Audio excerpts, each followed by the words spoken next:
안녕하십니까. 만화공인중개사 저자 이용호입니다.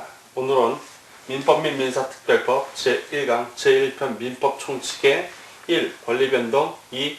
법률사실에 대해서 같이 공부하도록 하겠습니다.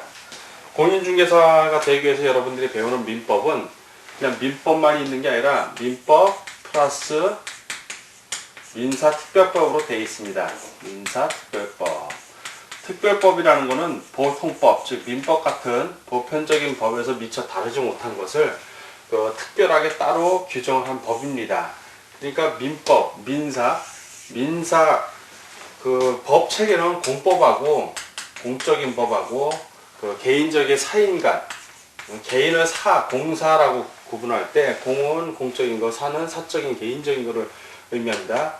사법으로 크게 두 개로 대별이 되고, 공법은 예를 들어서 사법과 공법을 예를 든다면 여러분들이 부동산을 매매하는 거, 부동산학개론에서 배우죠. 자, 부동산을 매매를 합니다. 자, 매매를 해. 그럼 이 매매라는 것은 민법에서 규정한 채권법의 매매에 관한 법률의 규정을 받는데 개인 간의 거래입니다. 이런 것이 바로 사법의 규정을 받는 거고, 그래서 부동산을 취득을 해갖고, 자, 어떤 부동산이 땅이 있습니다. 토지를 내가 취득을 해서 여기다 건물을 한 10층짜리를 지으려고 했는데, 의도한 건 10층이었는데, 여기가 용도지역 구분에 의해서, 용도구역 구분에 의해서, 용적률 검표율에 의해 5층밖에 최대층으로 지을 수가 없는 상황이 나올 수가 있습니다. 공짜로. 이 지역은 5층 이상을 못 짓는 거예요. 그런 경우는 개인적으로 내가 아무리 10층을 짓고 싶다 해도 못 짓고 공법의 규율을 받는 겁니다. 이렇게. 공법과 사법은 이렇다는 걸 좀 여러분들이 인식을 하고, 그 중에서 민법은 모든 사법의 가장 근간이 되는, 기본이 되는 법이에요. 법. 자, 민법은 어떻게 되어 있냐면 간단하게 살펴만 보겠습니다. 물론 시험하고는 상관이 없지만 민법의 체계를 잡는 의미가 있으니까, 민법은 처음에 지금 우리가 배운 제1편에 총칙편이 있습니다. 총칙. 그리고 제2편을 보면 물권이라고 나옵니다. 물권법, 그럼 보통 민법의 제2편을 말하고, 제3편에는 채권, 개인 간의 채권 채무입니다. 그리고 4편, 5편, 총 5편으로 되어 있는데, 4편은 이제 자신 신분, 개인적인 신분, 5편에 이제 상속하고 관련이 된 규정을 두고 있습니다. 자, 여러분들이 배우는 공인중개사는 요 총칙, 물권, 채권, 요 세 개만 관련이 있고, 총칙에서는 그 중에서도 뭐만 배우냐면, 법률 행위만 배웁니다. 법률 행위.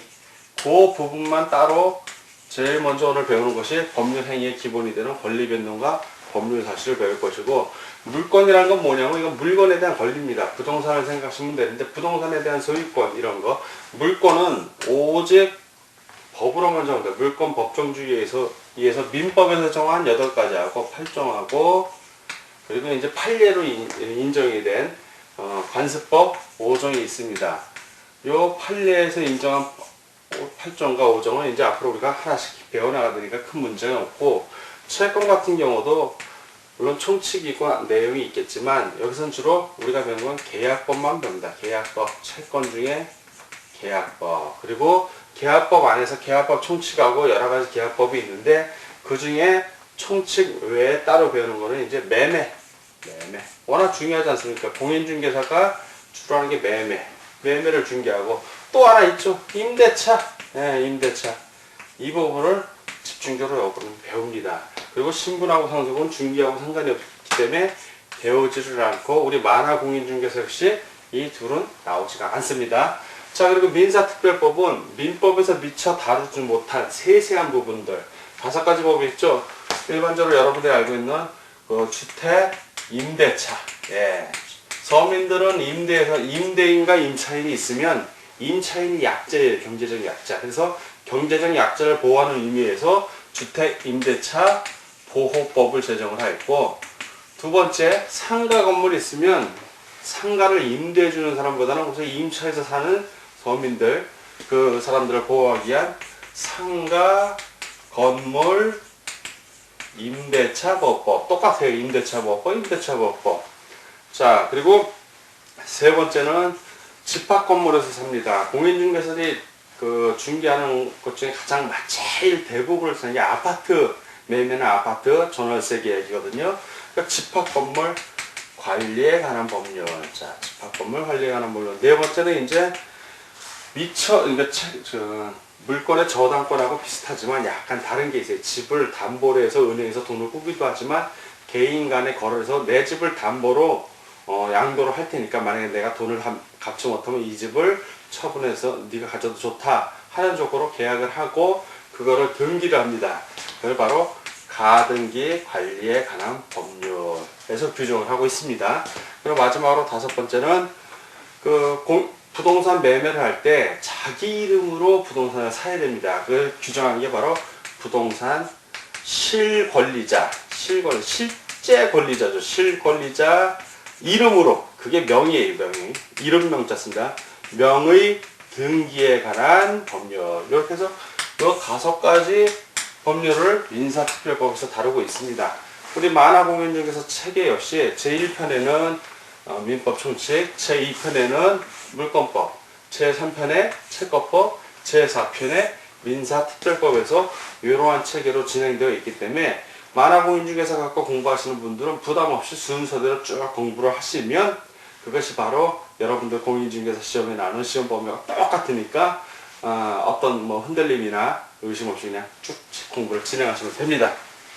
자, 이러한 체계 속에 있는 게 그 민법입니다. 여러분들이 배우는 공인중개사들이 배워야 되는 민법과 관련한 규정들입니다. 자, 그럼 오늘은 첫 번째 권리변동. 자, 권리변동에 대해서 배우는데 권리라는 말이 나와요. 권리. 자, 권리 그러면 여러분들 머릿속에 권리와 의무 이게 딱 나와줘야 돼요. 권리와 의무. 자, 권리는 뭐냐? 법에 의해서 내가 보장받는 어떤 힘이에요. 일정한 이익. 자, 일단 법에 의해서 보호를 받는 일정한 이익을 얻을 수 있는 힘. 이렇게 구분하시면 되고, 그 의무는 권리하고 호태를 반대해요. 법에 의해서 타인에게 일정한 이익을 주어야 하는 의무죠. 이걸 다른 말로 민법에서 뭐라고 표현하냐면 이행의무라고 해요. 이행의무. 무언가를 해 주어야 되는 겁니다. 즉 권리자에게 대해서 의무자가 하는 거죠. 자, 이렇게 있는데, 자, 이 권리는 변화가 생길 수 있어요. 자, 권리. 예를 들어서 소유권 하나 갖고 생각을 하면 소유권,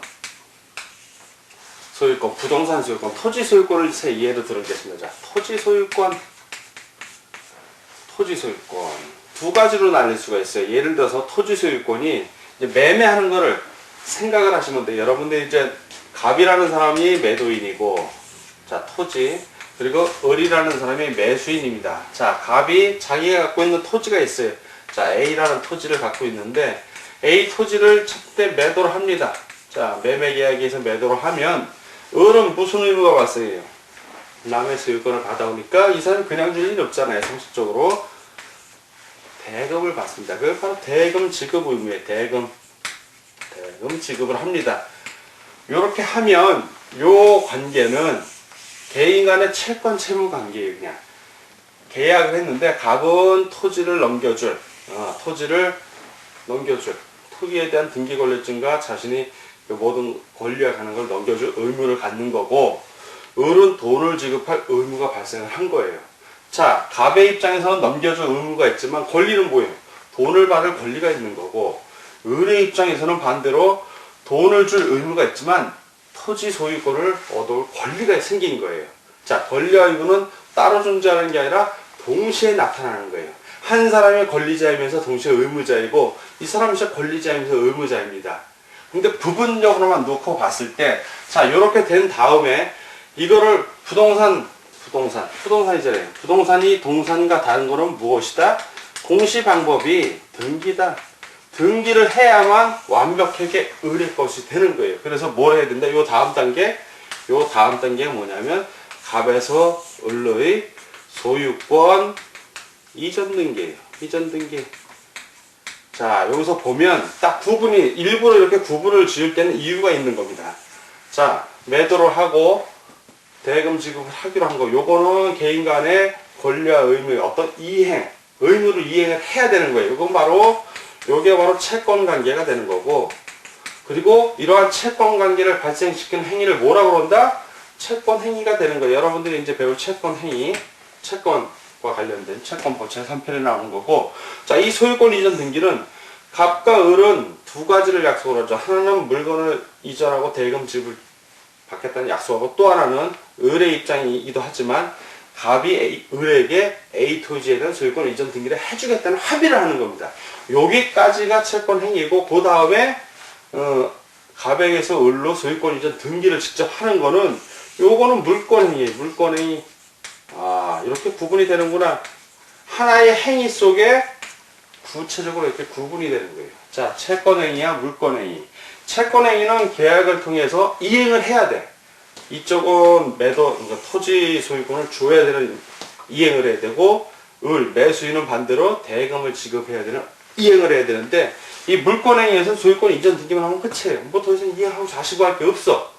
물권행위와 채권행위의 가장 큰 차이는, 채권행위를 해서 계약을 했다면 이행이라는 문제가 남아. 이행을 다 해야만 완료가 되는 거고, 물권행위는 등기하면서 그냥 끝난 거예요. 물건에 대한 권리를 이전 등기해주면서. 권리 변동을 좀 더 구체적으로 살펴보겠습니다. 아까 말한 대로 세 가지로 나뉘는데, 자, 첫 번째, 권리의 발생. 권리의 발생. 개인이나 자연인이나 법인의 입장에서는 이제 취득이 되는 겁니다. 이게 취득이 되는 건데, 자, 발생은 크게 두 가지로 나눕니다. 첫 번째와 두 번째가 있는데, 첫 번째는 전 주인의 어떠한 권리를 내가 승계를 하지 않아요. 아니면 최초로 권리가 생기든가, 자동차를 처음 만들어서 판다든가, 아니면 건물을 새로 신축을 했어. 이전에 주인이 있을 수가 없죠. 그런 경우를 바로 원시 취득이라고 해요. 원시 취득. 원시 그러면, 인류의 원시 그러면 고대 처음 시작한 인류를 말하듯이, 원시 취득 역시 취득 중에 최초로 한 취득을 원시 취득이라고 합니다. 그렇지만 최초로 한 취득이 아니어도 원시 취득이라 할 수 있어요. 뭐 공용 승용으로 하는 경우에, 그럼 이전에 있던 권리자의 권리는 싹 소멸이 하고 다시 처음부터 소유권이 발생하기 때문에 권리 취득이라고 합니다. 그리고 원시 취득과 달리 이전에 있는 사람으로부터 승계받는 거예요. 매매가 대표적이죠. 내가 돈을 주고 그 사람의 소유권을 이어받는 거예요. 이을 승자 써서 승계 취득. 자, 발생은 원시 취득, 승계 취득 두 가지가 있는데, 원시 취득의 대표적인 거는 아무 주인이 없어. 무주물이라고 그러죠. 무주물, 없을무, 주인주, 물건물. 무주물을 내가 선정을 한 거야, 그냥, 먼저. 물론, 지하의 광물 같은 거, 그리고 선정을 한다고 하면 시효 취득, 뭐, 건물의 신축, 매리, 토지 수용, 뭐, 이런 경우가 있는데, 지하의 광물은 국유로 한다. 광학법에 그렇게 나와 있고, 내가 일반적인 땅에, 소유자가 없는 땅에 물건을 발견을 했다면 그건 내 거지만, 소유자가 있는 땅에서, 남의 땅에서 내가 물건을 발견했다면 그 토지의 소유자와 내가 반반씩 공유하는 겁니다. 그럼 나중에 물권법 부분에 소유권에 자세하게 나옵니다. 그건. 자, 승계 취득은 두 가지로 나눠요. 하나는 이전적 승계, 매매가 대표적인 거예요. 이전한다는 얘기죠. 승계를 이전해 주는 거예요. 이전적 승계가 있고, 또 하나는 설정적 승계가 있어요. 설정적 승계. 이전적 승계와 설정적 승계의 가장 큰 차이점은 뭐냐면, 소유권을 갖고 얘기하자면, 자, 한 필의 토지가 있습니다. 자, 토지 1필지. 필지라는 단위는 지번이 붙은 하나의 토지의 등록 단위로서 매매할 때 거래가 됩니다. 이 반만 내가 잘라서 팔고 싶다 그러면 반으로 분필을 해야 돼. 그래서 각각 1필지가 되어야만 반으로 팔 수 있는 거예요. 그러니까 토지를 매매할 때는 한 필을 파는 겁니다. 자, 이 1필지를 내가 파는데, 이 필지를 판다 그러면 땅 자체를 파는 게 아니라, 물론 땅 자체도 팔긴 하죠. 그러나 법에서는 소유권을 파는 거야. 소유권. 예, 소유권을 파는 거야. 이걸 매매하는 거야. 자, 이렇게 이전적 승계에서는 내가 소유권 전체를 매도하는 경우. 자, 소유권 전체를 매도한 거죠. 전체 전체 이거는 소유권에는 두 가지 권능이 있어요. 하나는 뭐냐면 내가 사용할 권능이야. 직접 사용 수행할 수가 있어. 그리고 또 하나는 팔 수가 있는 거예요. 교환할 권리가 있는 거예요. 교환할 권리가 있어요. 자, 이렇게 소유권을 전체를 그냥 매도해 사용할 수 있는 권리와 교환할 수 있는 권리 다 파는 경우는 이전적 승계에서 이전의 특정 승계가 되는 거고, 자, 특정 승, 그러니까 매매 같은 거 생각하시면 돼요. 자, 특정 승계가 되는데 이런 게 아니라 아버지가 돌아가셨어. 근데 아버지가 재산이 있어. 근데 아버지가 돌아가시면서 내가 상속을 받는 거야. 그럴 때는 어떤 특정된 재산만 받는 게 아니라 포괄적으로 아버지 재산을 다 받는 거예요. 그러니까 이전적 승계는 두 개로 나눠. 하나는 포괄 승계, 이게 상속 같은 거, 유증 같은 거 그런 거고, 또 하나는 이전적 승계에서 포괄 승계 말고 특정 어떤 방금 말씀드린 대로 매매 같은 거 생각하시면 돼요. 특정 1피지를 내가 돈 주고 사는 매매를 생각하면 특정 승계가 이해가 갈 것이고, 설정적 승계는, 이게 이전적 승계는 포괄 승계와 특정 승계가 있는데 여기서 중요한 거는 전체를 다 내가 상속을 받는 거예요. 그러나 설정적 승계는 뭐냐면, 이것도 예를 들어주면 여러분들이 빨리 이해를 해요. 자, 토지가 있는데 내가 이 토지에 사용은 계속 하고 싶어. 근데 이 토지를 이용해서 돈을 좀 땡기고 싶은 거야. 필요로 하자면 돈을 빌리고 싶어. 그러면 은행에다가 내 토지를 저당을 잡아요. 저당권이라고 저 물권에 나옵니다. 저당권을 설정해주고 돈을 대출을 받는 거야. 그러면 토지에 대한 저당권을 주는 걸 바로 저당권 설정행위라고 그래요. 설정행위, 저당권 설정. 즉, 설정적 승계, 저당권 설정. 이렇게 딱 머리에 오시면 되는 거예요. 반대로 내가 이 토지를 은행에다 주장해 이자를 내야 돼. 아까워. 그러기가 싫어. 그냥 받고 싶어. 그러면 이 토지를 타인에게 지상권이라든가, 토지를 사용할 수 있는 권리, 전세권이라든가, 그 사람이 독점적으로 이 토지를 사용할 수 있는 권리를 설정해 주는 거예요. 등기를 올리면 돼. 갑이라는 내가 토지 소유자라면 갑이 을에게 지상권을 설정했다는 계약을 체결한 다음에 등기소에 가서 등기를 하면 지상권 설정 등기가 되는 거고, 전세권을 설정하면 전세권 설정 등기가 되는 거예요. 근데 묘한 건 사용할 수 있는 권리를 준 거야. 이럴 때는 나는 사용을 못해. 그러나 교환할 수 있는, 팔 수 있는 권리는 내가 역시 갖고 있는 거야. 즉, 이전적 승계에서는 소유권 전체를, 아까 소유권 전체라고 그랬죠. 근데 설정적 승계에서는 소유권의 일부만 설정해 주는 거야. 일부만 권리를 주는 거죠. 그게 큰 차이점이야. 자, 원시 취득은 최초로 하는 거라고 생각하면 되고, 승계는 이전 소유자의 권리를 받는 거고, 그 이전적 승계하고 설정적 승계가 있는데, 승계 취득은 전체를 포괄적으로 하는 걸 포괄 승계, 특정된 부분을 승계받는 걸 특정 승계, 그리고 설정적 승계는 이전적 승계와 달리 일부만 소유권을 이전받는 겁니다. 소유권의 일부를. 자, 이렇게 발생에 대한 걸 이렇게 정리를 하고, 이번 변경에 대해서. 그럼 권리가 이렇게 발생을 했는데, 권리의 변경은 무엇인가? 자, 권리가 변경. 자, 권리를 내가 취득을 했어요. 취득했는데, 중간에 바뀔 수가 있어. 권리의 변경은 또 세 가지로 나뉩니다. 첫 번째, 권리의 변경, 주체의 변경. 자, 이전적 승계를 생각하시면 돼요. 아니면 내가 어떤 토지를 여러 사람이 공유를 하고 있는 거야. 특별하게 어딜 딱 구분해서 갖지는 않는데, 갑과 을이 공유를 한다면, 갑이 2분의 1 집어넣고 을이 2분의 1 갖는다고 등기를 올리는 거예요. 공유자 등기 올리면, 갑이 을에게 2분의 1 중에 2분의 1을 너가 다 가져라. 내가 팔겠다. 그러면은 주체 변화가 돼요. 을이 전체 소유권을 갖는 거야. 이런 게 바로 주체 변경에 해당이 되는 거고, 자, 즉 공유물 분할할 때 이 수가 변하는 거. 자, 그리고 이제 내용의 변경이 있어요. 내용, 주체 변경 다음에 내용의 변경. 내용의 변경은 이제 양적인 내용의 변경이 있고, 질적인 내용의 변경이 있습니다. 양적인 내용의 변경은 예를 들어서 제한 물건이 소멸한다든가, 물건을 설정한다든가, 양적인 권리, 질적인 권리는 나중에 이제 물권법에 가서 저당권이라든가 이런 거 좀 배우면 이해가 빠르니까 여기서는 이런 게 있다라고 알고 넘어가십시오. 자, 그리고 그 작용의 변경. 자, 작용. 그 임차권을 생각을 하시면 원래 임대차에 의한 권리, 임차인이 갖는 권리를 임차권이라고 해요. 내가 사용 수익할 수 있는 권리. 임대차 계약을 해서 임차료, 월세를 내고 그 목적 부동산을 사용할 수 있는 권리가 임차권입니다. 근데 이 임차권을 등기를 하면 임차권은 채권이잖아요. 채권, 개인과 개인 간에 둘만 통용이 되는 계약에 의해서 발생한 권리인데 등기를 하면 물권화되는 거예요. 누구에게나 주장할 수 있는 권리가 되는 거죠. 물권과 채권의 차이는 또 나중에 또 배우니까 그런 게 있다 라고만 이해하시고 넘어가면 됩니다. 그런 것이 바로 대표적인 작용의 변경이라고 보시면 되고, 이제 세 번째 마지막으로 요 권리 변동의 세 번째는 소멸이에요. 소멸. 권리가 이제 소멸하는 겁니다. 상실하는 거지.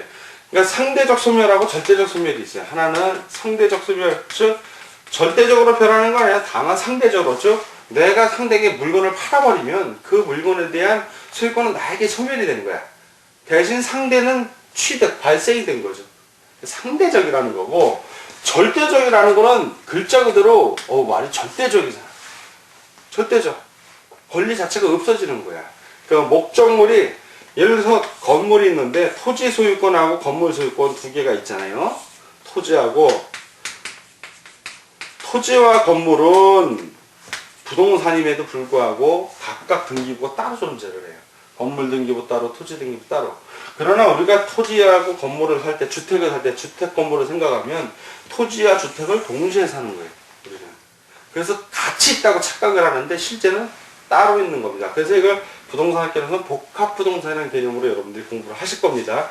자, 이 토지와 건물 같은 경우를 보면 그 토지는 절대적 소멸이 거의 안 돼. 될 수가 없어. 이절이 돼. 근데 건물은 절대적 소멸이 될 수 있어요. 건물은 토지하고 좀 달라서 이건 인위적이잖아. 인위적. 사람이 만든 거. 토지는 좀 자연적인 면이 강하잖아요. 토지의 자연적 특성 중에 영속성이라고 있어.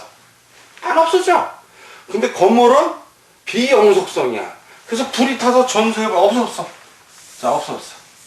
토지는 상대적 소멸이 있겠지만 건물은 절대적 소멸이 있는 거예요. 이런 게 절대적 소멸이 아예 없어진 거예요. 예, 그렇게 생각을 하시면 됩니다. 또 좀 복잡하게 들어가면 이제 혼동 같은 게 나오는데 이것도 역시 권리의 소멸 부분에 가서 물권법에 좀 자세히 나옵니다. 그때 좀 자세히 배우기로 하고 여기서 이런 게 있다 라고 넘어가겠습니다. 자, 권리 변동은 발생, 변경, 소멸이 있고, 발생은 원시 취득과 승계 취득이 있는데 그 승계 취득 중에서 이전적 승계는 전체, 소유권 전체, 설정적 승계는 소유권의 일부를 설정해서 이전받는 거고, 자, 변경은 주체, 내용, 작용의 변경이고, 그 종류가 뭔지만 좀 여러분들이 이렇게 한 번 정도 더 유심히 좀 봐주시길 바랍니다. 소멸은 상대적 소멸과 절대적 소멸이 있는데, 상대적 소멸은 바로 나에게는 없어지지만 상대에게 새로 생기는 것, 그런 소멸을 말하고, 절대적 소멸은 더 이상 존재하지 않는 것을 얘기합니다. 자, 이번엔 법률 사실을 같이 공부하도록 하겠습니다. 권리 변동이 발생, 변경, 소멸이라는 걸 공부를 했고, 자, 이제 법률 사실을 공부하기 전에 법률과 관련된 간단한 거를 한번 살펴보도록 하겠습니다. 매매를 우리가 법률 행위를 하는 것은 어떤 법률 효과를 갖기 위해서 하는 거예요. 법률 행위를 할 때는. 자, 그럼 법과 관련 어떤 법률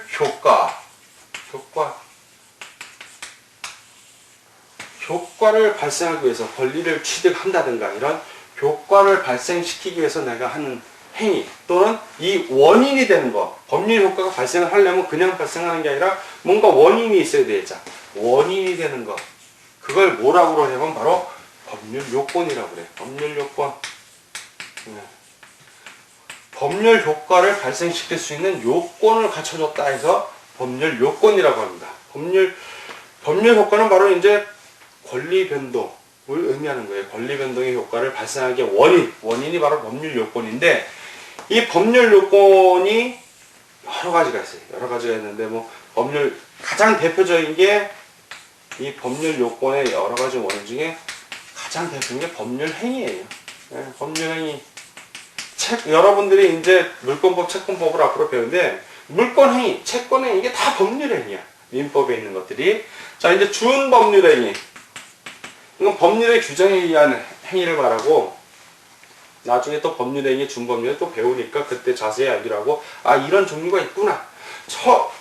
민법 공부를 처음 할 때 여러분들 당부드리고 싶은 거는 한 번에 다 하려고 하지 마시고 처음에는 개념을 잡는데 주력을 좀 하세요. 이해를 못하더라도 아 이런 게 있구나 하고 한번 보는데 중점을 두면 두 번째 읽을 때는 더 이해가 빨라지고 깊어진다. 왜냐하면 민법은 처음 민법 총칙부터 물권법, 채권법, 그리고 민사특별법을 배우면 중간에 계속 반복해서 나오는 부분들이 있어요. 민법 총칙 역시 물권채권법 얘기 내가 계속 얘기하고 있고요. 제가 물권법에서도 채권법 얘기를 해. 채권법에서 또 물권법 얘기를 하고 계속 반복이 되다 보니까 나중에 저절로 알게 돼. 근데 처음에 얘기할 땐 무슨 말인지 하나도 모를 수가 있어요.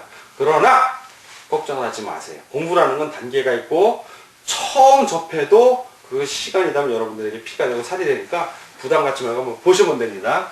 준법률행위 그리고 사무관리. 자 그리고 부당이득 도박판에 가서 돈 쓰는 거 빨리 하면서 돈 꿔주는 거 그리고 이자 받는 거 이런 거 다 부당이득이에요.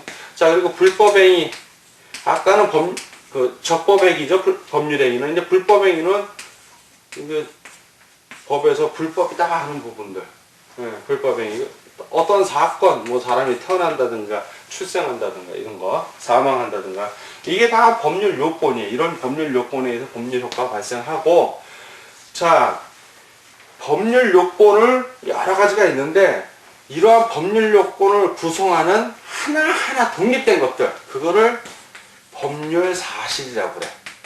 법률 사실. 법률 사실이 하나인데 법률 사실 하나 갖고 법률 요건이 되면은 법률 사실이 곧 법률 요건인 거예요. 법률 사실은 법률 요건이 되는 개개의 사실을 말해. 하나의 법률 요건에 대해서 법률 사실이 하나일 수도 있고 두 개일 수도 있고.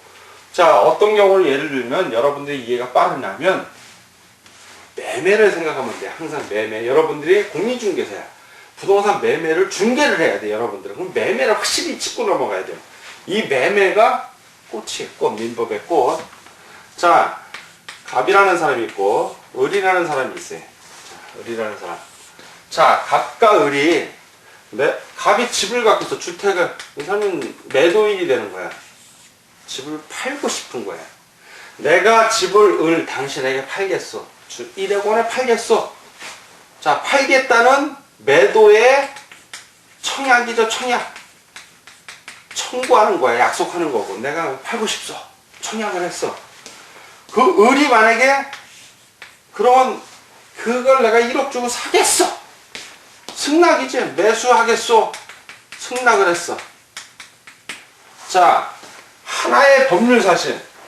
청약이라는 법률 사실이 하나 있죠, 지금. 청약이라는 법률 사실. 승낙이라는 법률 사실 하나 있잖아. 두 개의 법률 사실에 합해져서 뭐가 됐다?